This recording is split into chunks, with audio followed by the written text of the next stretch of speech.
All right. I'm going to read some book for the middle grade kids. And of course, these are for anybody. Um, Magic Tree House, number 17, Tonight on the Titanic by Mary Pope Osborne. And I will probably read maybe about half of it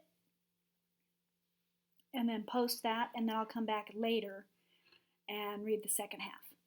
So that way it's not too long of a video. Okay? Just little chunks. All right. And since this is a chapter book, we know that chapter books don't always have pictures.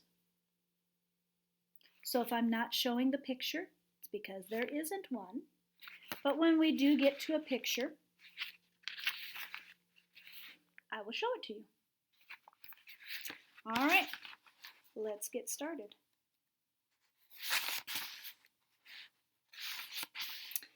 Tonight on the Titanic by Mary Pope Osborne, and it's illustrated by Sal Murdoka.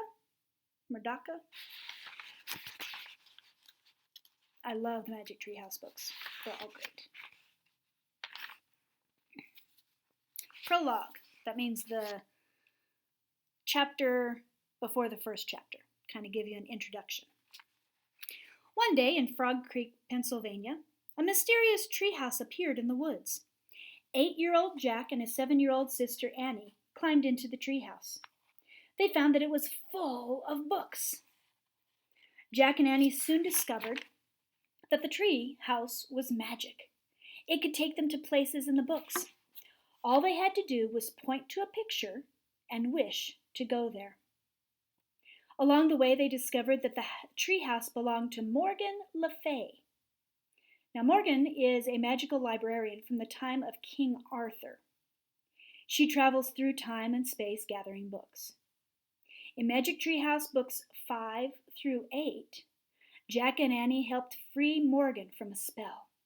And in books 9 through 12, they solved 4 ancient riddles and became master librarians. In Magic Tree House books 13 through 16, Jack and Annie had to save 4 ancient stories from being lost forever. Now in book 17, they're about to begin a new set of adventures. So there's their treehouse.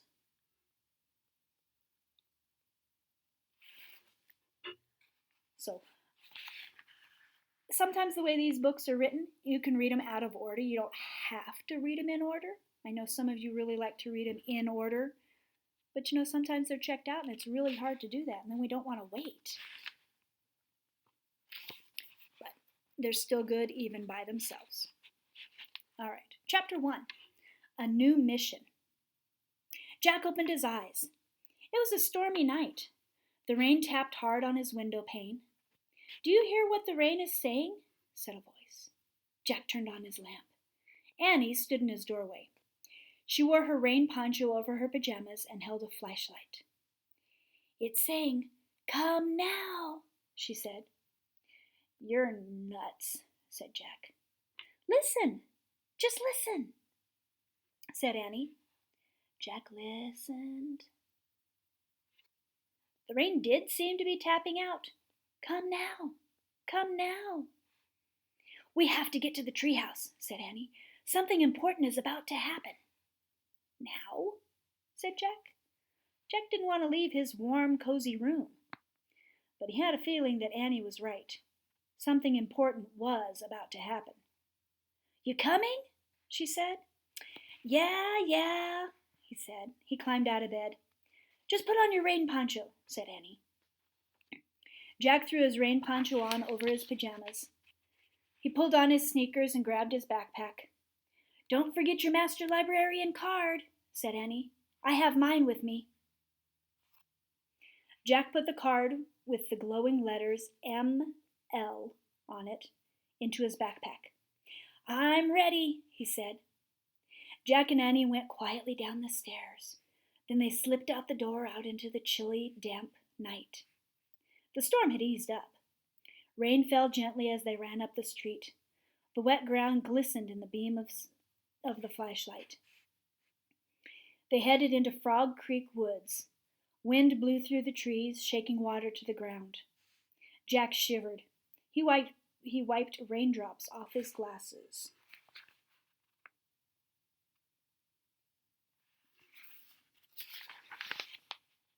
"Brrr," said Annie. "I'm cold."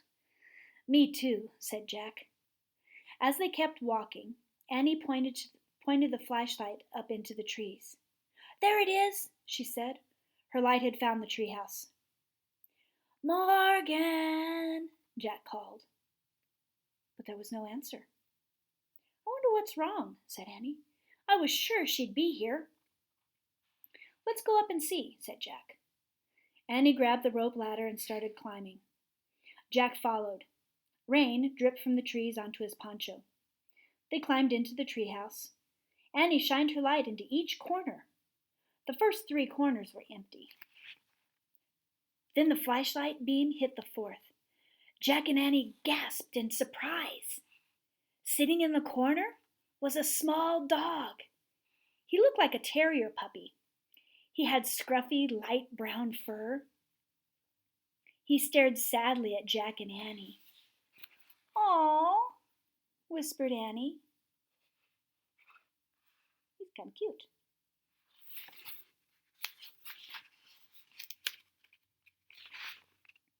"Where did you come from?" asked Jack. Annie patted the dog's head, and he wagged his tail. "He's so cute," she said. "He looks like a little teddy bear. Hi, Teddy." Teddy was actually a good name for him, Jack thought. "Where did you come from, Teddy?" he asked.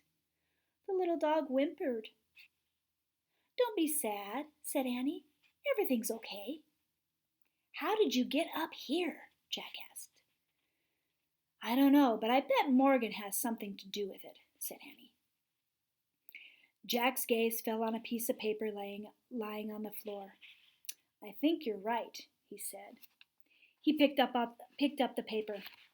On it was fancy writing that said, "This little dog is under a spell and needs your help. To free him, you must be given 4 things. A gift from a ship lost at sea, a gift from the prairie blue, a gift from a forest far away, and a gift from a kangaroo. Be wise, be brave, and be careful. Morgan. P.S. Your master librarian cards won't help on this mission. Just be yourselves and all will be well." "What kind of spell do you think Teddy is under?" asked Annie. "Who knows?" said Jack. "Poor thing," said Annie. She patted the dog's head. He licked her hand.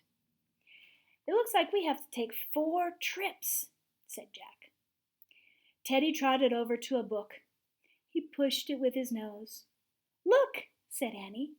"I bet that will take us on the first trip." She picked up the book that the little dog had chosen. "Good job, Teddy," she said. The title of the book was The Unsinkable Ship. "Well, at least that's good," said Jack. "The ship won't sink, even if it is lost." "Ready, Teddy?" asked Annie. "Arf, arf," he answered. Jack pointed to the cover of the book. "I wish we could go there," he said. The wind started to blow. The treehouse started to spin. It spun faster and faster. Then everything was still. Absolutely still. I don't know about you, but The Unsinkable Ship and the title of this book, I'm a little bit nervous.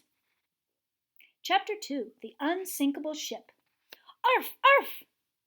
Jack opened his eyes. He shivered. Wherever they were now, it was cold, very cold. Teddy barked again. "Shh," said Jack. Annie shined his flashlight on her clothes. "Wow, we're dressed like old-fashioned kids," she said. Instead of pajamas and a poncho, She wore a sailor dress and a long wool cloak. A cloak is kind of like a cape. Jack had on an overcoat and knee-length pants with long socks. His backpack had turned to leather. He also had on a shirt and a tie. A tie? How many of you guys wear a tie? Except maybe to church? I don't think he's at church. Where are we? He wondered aloud. Jack and Annie looked out the window. The moonless sky glittered with stars. There was a soft wind and the sound of water lapping. The treehouse seemed to be resting on a wooden deck between two giant columns. Jack looked up and saw smoke coming out of the columns. We must have landed on the ship between the smokestacks, he said.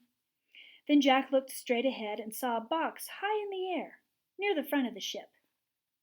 That must be the lookout's nest, he said. Jack sat back in the treehouse and opened their book. Annie handed him the flashlight. Let's find out where we are, she said. He turned to a picture of a huge ocean liner. But by the light of the flashlight, he read, Late at night on April 14th, 1912, an English ocean liner was making her first voyage across the Atlantic Ocean. She was going to New York City, carrying 2,200 passengers. The ship was 4 city blocks long. Wow, that's a long boat. Most people believed the ship was unsinkable. Oh man, we're in 1912, said Jack. He pulled out his notebook and wrote April 14th, 1912. This ship is huge, said Annie. How will we ever find the gift to help free Teddy? You can't go looking for a gift, said Jack. You have to wait until someone gives it to you. Oh, right, said Annie with a sigh. Well, I guess we'll just have to be ourselves, like Morgan said, and maybe we'll get lucky. This is hard, said Jack. The little dog whined. Don't worry, Teddy, said Annie. We'll free you from your spell. Just then a shout came from the lookout's nest. Iceberg ahead! Jack and Annie turned back to the window, just in time to see a huge iceberg looming up out of the sea. The iceberg was dark, with a fringe of white on the top, and it was right in front of the ship. Jack felt a jolt. Then he heard a grinding sound. The ship was scraping against the mountain of ice. Arf! Arf! Teddy barked. Shh! Don't be scared, said Annie. She picked up the dog and hugged him. The scraping sound stopped. The ship slid past the iceberg until they lost sight of it. The night was calm again. So here's the iceberg. See, Annie said to Teddy, it was just a little bump. This ship is unsinkable. But Jack was worried. Wait, I have to read more about this, he said. Don't read now, Jack, said Annie. It's time to get the gift. Come on, Teddy. She picked up the little dog and the flashlight, and she climbed out the treehouse window. Hey, don't take the flashlight, said Jack. But Annie was gone. Annie, Jack called. He heard a soft yikes. Annie stuck her head back into the treehouse. Bad news, she said in a whisper. I think you better see this. Jack threw his stuff into his backpack. He put it on and climbed out the window. Annie was standing by the ship's railing, holding Teddy. Without a word, she shined the flashlight on a life preserver hanging from the railing. In big black letters were the words RMS Titanic. Uh-oh. Chapter 3, SOS. Jack stared at the name of the ship. You know what happened to the Titanic, don't you? He said. Annie nodded. It hit an iceberg and sank, she said. But I don't get it. I thought this ship was unsinkable. That's what people thought when the Titanic was built, said Jack. But they were wrong.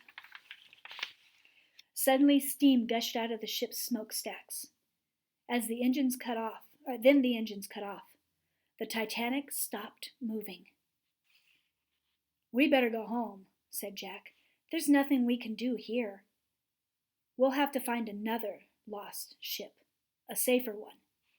No, we have to stay and help, said Annie. We can escape in the treehouse any time we want. But what can we do? Said Jack. This ship's going to sink no matter what. We can't change history. And we can't take anyone into our time with us. Yeah, but maybe there's a way that we can help, said Annie. How? Said Jack. I don't know, said Annie. Let's look around. Holding Teddy, she disappeared down a small stairway. Jack followed her to a lower level. Annie put Teddy down on the deck. The dog sniffed the chunks of ice that had fallen off the iceberg. The ship seemed strangely empty. Where is everyone? Annie asked. Maybe they're still asleep, said Jack. They probably don't even know the ship hit something. Annie and Jack started toward the front of the Titanic. Come on, Teddy, Annie said. The little dog scampered after them. They passed the round windows of different rooms in the ship. Jack looked through them as he went by. He saw exercise bikes and rowing machines in one room. In another, there were palm trees, bamboo chairs, and tables. Next, they passed a library filled with books. This ship is like a town, said Jack. Near the end of the deck, they peeked through another round window. Inside a little room, a man was wearing earphones. Jack heard a clicking noise as the man tapped a lever on a black box. What's he doing? Whispered Annie. Jack shrugged. Another man stood nearby. He had a white beard and wore a fancy uniform. Send the international call for help, he ordered the man with the headphones. Tell all ships close by to come at once. We're sinking. Yes, Captain, said the man. Great. They're calling for help, Annie whispered. Jack shook his head. I don't think help will come, he said.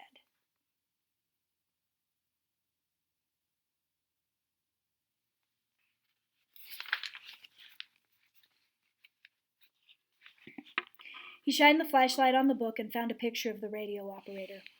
He read quietly to Annie. After the Titanic hit the iceberg at 11:40 p.m., the ship's radio operator sent out an SOS.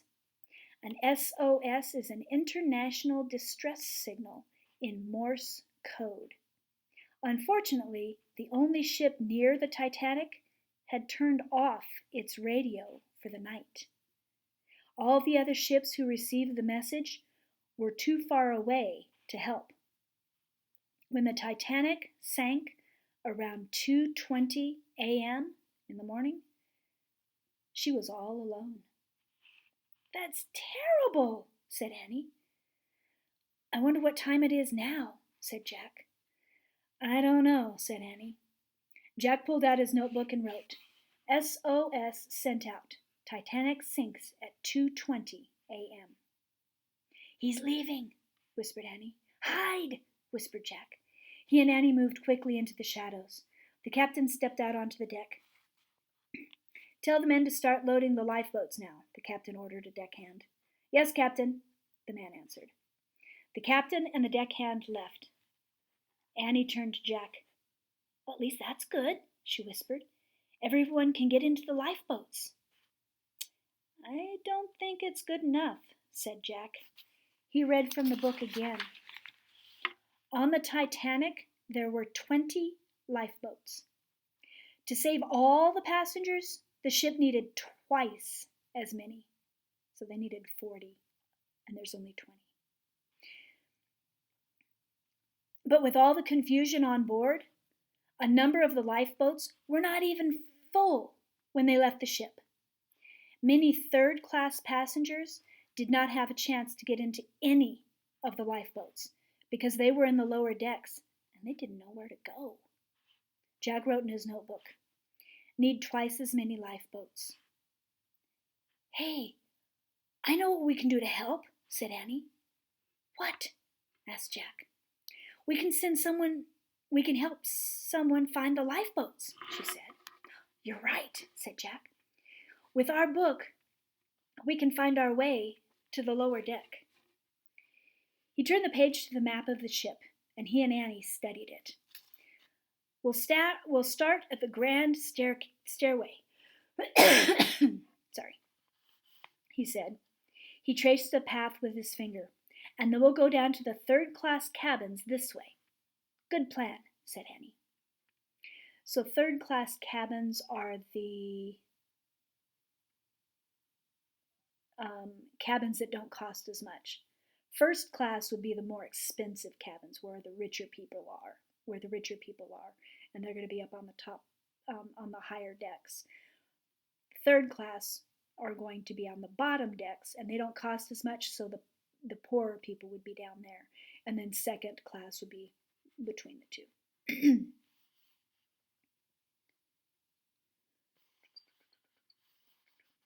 Jack looked back through the door. The radio operator was still tapping out his message, over and over and over. "SOS," whispered Jack. He took a deep breath. "Okay," he said, "let's go." Chapter 4, Put on Your Life Belts. So here they are at the grand staircase. So this is going to go downstairs into a dining room that's really fancy, where the rich people get to eat. Sorry. Jack and Annie slipped through the door off the boat deck. Teddy was at their heels. "Wow," breathed Annie. "Arf, arf," Teddy barked. They were at the top of the empty, grand stairway. It was beautiful. It was made of dark, glossy wood. A huge dome with lights hung above it. At the top of the stairs was a fancy clock. The hands of the clock were at 12:20. So there's the clock. 12:20. And the ship sank at 2:20? So how long does that mean they have? 2 hours?